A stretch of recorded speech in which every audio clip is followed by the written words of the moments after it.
Tatsumi died because he was weak. It's the simplest end.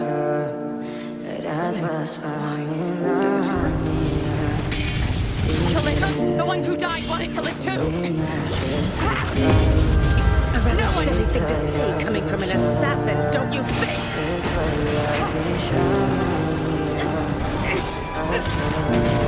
You're done.